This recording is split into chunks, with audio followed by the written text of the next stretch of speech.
Welcome to Brain Health Matters, a show dedicated to helping you improve your health, master your mind, and boost your brain. This week's special guest, Jessica Hritz Morrick, will be sharing how cleaning up your physical space can declutter your brain. Brain Health Matters is brought to you by The Musical Brain, Book 3 in the Healthy Brain series. Enjoy the fun and easy practices in this book to improve your memory, sharpen focus, and master your mind with the healing power of music. Available on Amazon everywhere.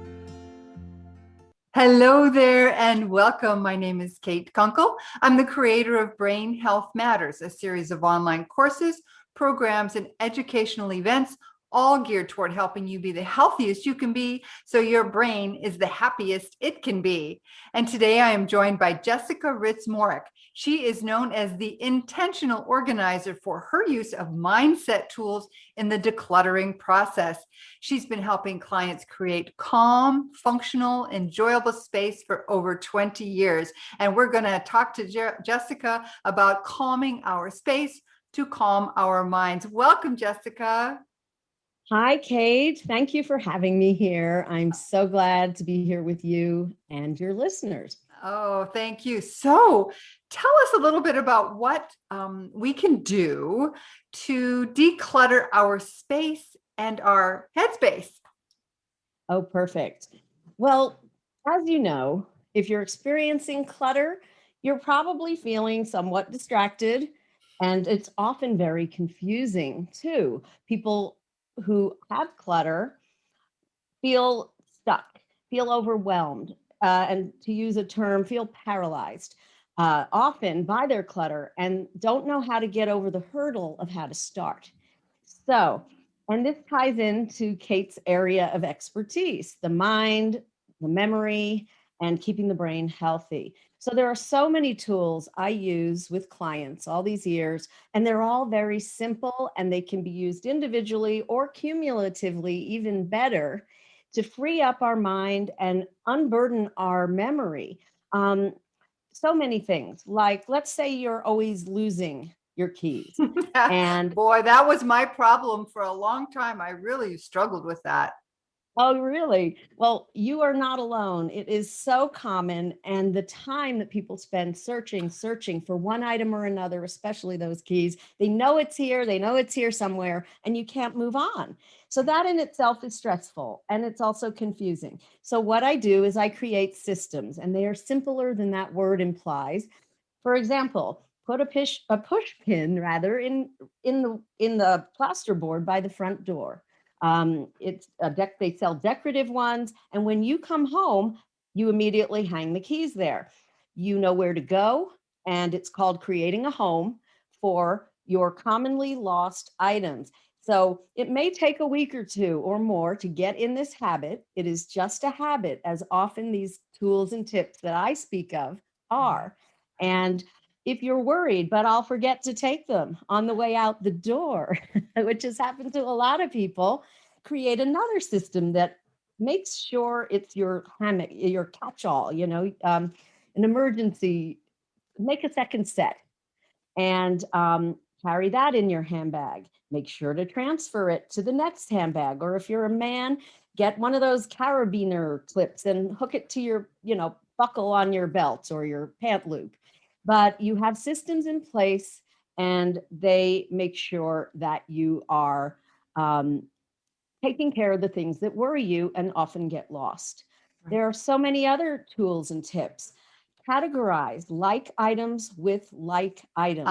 So this is a problem for a lot of people, because you think, okay, well, I do these things together, so I'll put these things together, but they may not be, like, if you need those things out of that task together, then it's hard to, like, how do you organize them? But I like that idea of same things, right? Same kind of things. Right. Some of us, it's so easy. There are things that people tend to categorize right off the bat.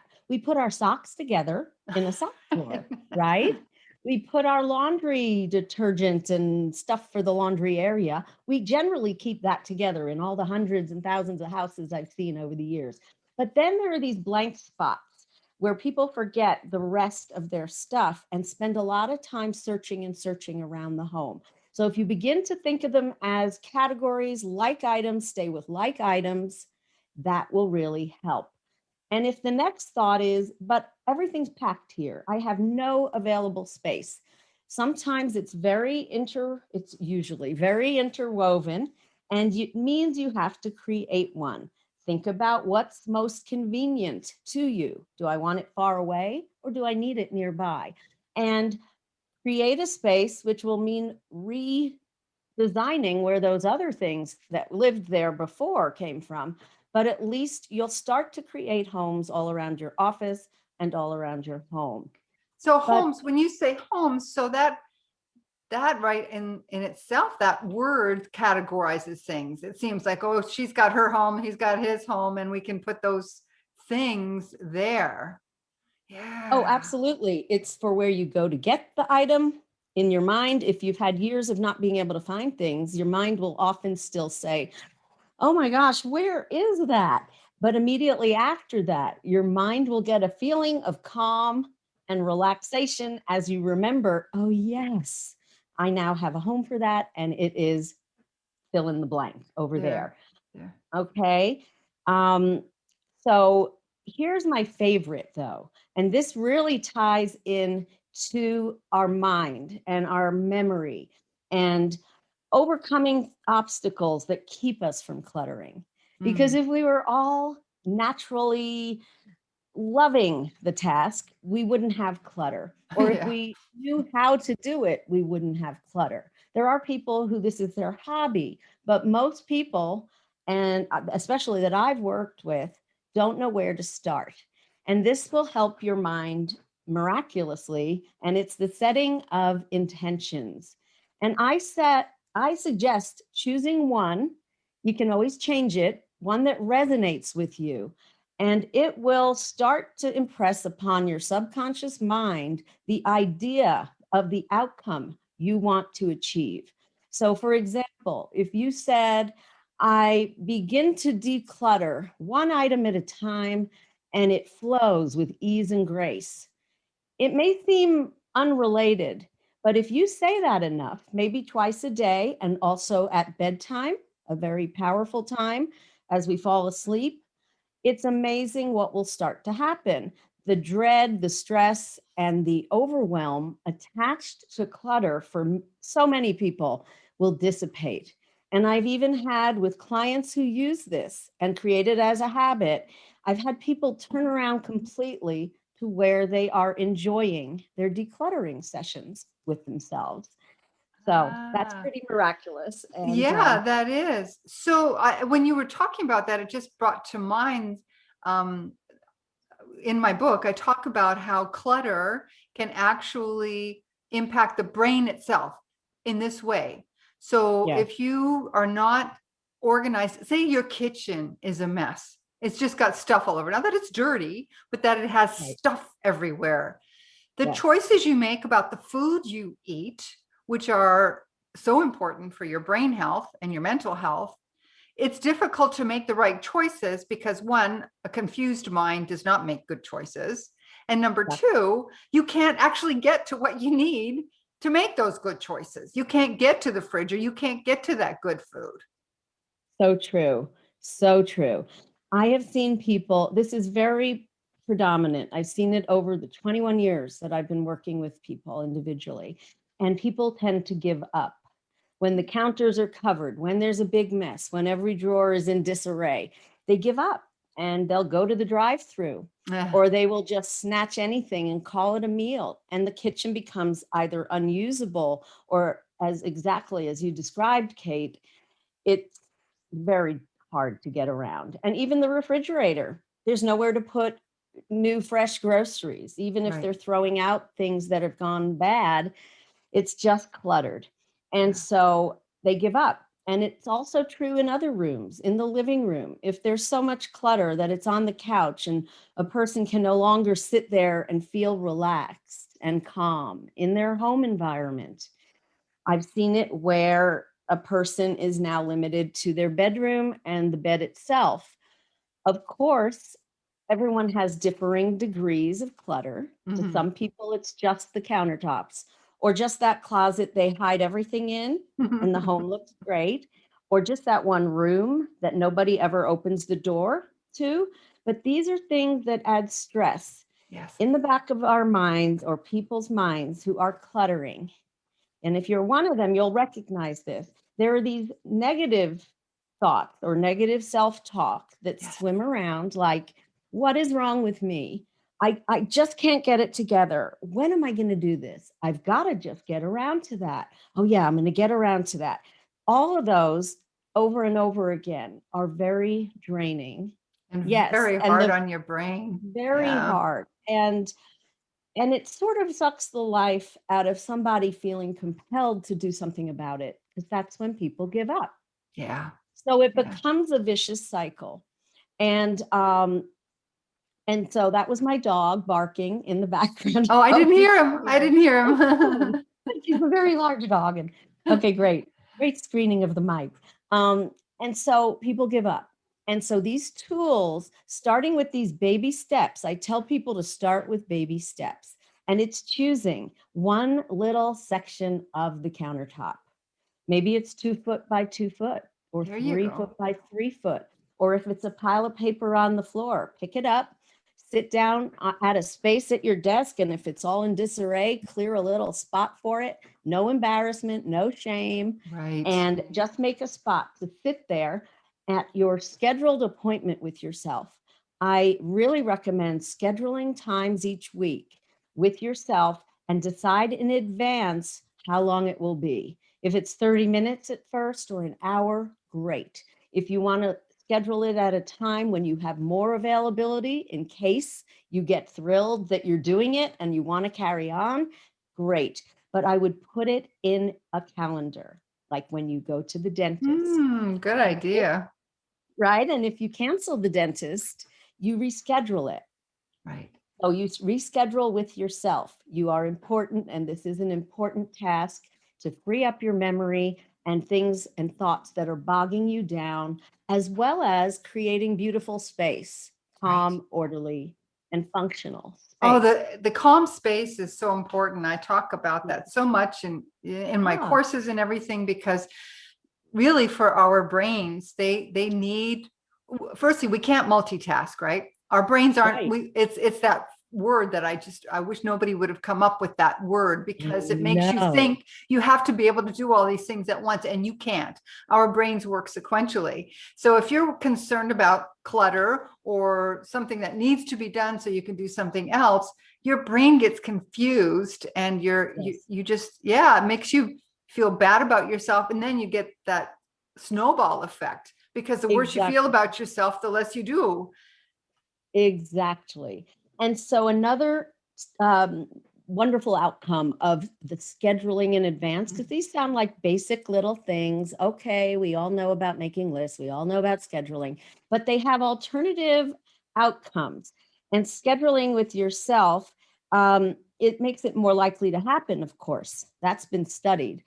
But you also feel empowered, and no matter what mood you're in that day, it will help you get out of it into a more uplifted state. And especially if your chosen affirmation, or another word for intention, is said at the beginning of your session, it will begin to change the way you feel. By the end, you will not know where the time went.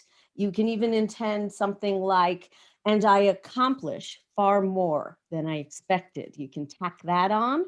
And every time I've worked with someone who did that, we have accomplished more than they expected. You know what? I did a challenge I guess about a year ago now. It was nine days, 27 items over 9 days. I can't remember where exactly it came from now, but I started with my makeup drawer mess. And I just threw out everything that was dried up or I didn't use for however long I didn't use it. And that just gave me such a boost. And I just had to choose 27 things that one, like each day for 9 days, but that could be 27 pieces of paper. Like it was that simple, just to take it and say, okay, today I'm going to do these 27 things. I'm going to get rid of them. or organize them or whatever you need to do. But Yes. yeah, that idea of scheduling the time and saying, this is my intention. For me, it was easiest because I'm a counter. I count things in my head all the time. So I'm not sure what part of the brain that has to do with, but I'm a counter. So I do that, and that makes it work for me. And Wonderful. everybody probably has their own thing, whether it's setting an intention or the time, because I think a lot of people also are just by time. Things are by time. Yes, yes. Well, there's so many wonderful tips and tools. I love that 27/9 process. I think it originated as a feng shui It might technique. have. Yeah. Yeah, and that's wonderful for when there are just so many items and you need to start somewhere, and it frees up your energy. Yeah, you feel like you're doing something. It's like that rolling stone, you start going and then you kind of want to keep going. Exactly. It triggers and it starts to get like insurance under your belt. You've seen that you can actually do this. You've seen that you can actually start. You don't know exactly how it's going to go, but you've chosen a spot. And even in your calendar, you can decide what spot in advance. Because I've seen people give up when they look at the expanse of, let's say it's the living room and it's got clutter everywhere, on every surface, on the floor, or some portion thereof. And someone will look at it and they'll start that judging again. And that makes a person give up. So it becomes the vicious cycle, and they have to keep deciding over and over. Now, what do I do? What do I do right now? But if you've decided ahead of time, it's like a roadmap. And I do actually call it a navigational list, not like a normal to-do list, but it's going to guide you from one thing to the next. You make 5 or 10 entries on this list. And every time you finish one, you add a new one if there's more to do. So now you know where you're going, and there's no mental space in between. Does that make sense? Yeah, because then it's like you're stopping at these rest stops on the way from New York to LA. Yeah, you've got those to do. That's wonderful. Jessica, this is awesome. I promise our viewers we don't do much more than 20 minutes because everybody's got their time. But please tell us how we can get in touch with you. And I believe you also have a gift for our viewers.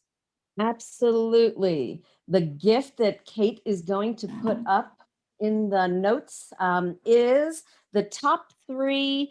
What did I name it? I just created it specially recently. It's the top 3 tips for decluttering. Okay. And it's how to start, and it's packed. It's actually got more than 3. So it's a PDF document. You can go to my website, which is JessicaRitzMorrick.com, and Ritz is not spelled in the traditional way. There's a silent H for Henry in front of RITZ, but Kate's going to put these up in the notes. And or you can contact me by email, Jessica@JessicaRitzMorrick. I also have a complimentary 30-minute Jumpstart, a clarity session. Wow. So if anybody's interested in that, my website will lead you to a place down below where you can book that. Yes, I just checked that out. So I'll make sure that there are links under the notes for all this. Yes, absolutely. Wonderful. And the 3 tips, I did get a sneak peek at them, and I think they're awesome. Awesome. And yes. Oh yeah. Hey, listen, I have 5 houses on this property. There's a lot of stuff to make sure it's not getting cluttered. Oh my goodness. Yes. So a lot of things to keep track of. Yes, a lot. So Jessica, this has been awesome. I'll put all of your contact information here in the Facebook group and in the YouTube notes. So we'll be able to get in touch with Jessica. Folks, thanks so much for joining us. I know you're going to find awesome tips and tools to work with. And hey, schedule your session right after you're here with us. Go to your calendar. Yes, do it. It is fabulous. It will jumpstart. I have a session that I do with people, and it's called Jumpstart Your Decluttering. And that's what that will do. for yourself if you begin with what Kate just suggested. There you go. Just right as soon as you finish watching this, go to your calendar and book yourself an appointment with you to start Exactly. after you've read those 3 tips from Jessica. Thanks so much. Thank you so much for joining us for this episode of Brain Health Matters. Be sure to subscribe with your favorite podcast service so that you can get all the latest episodes when they're released.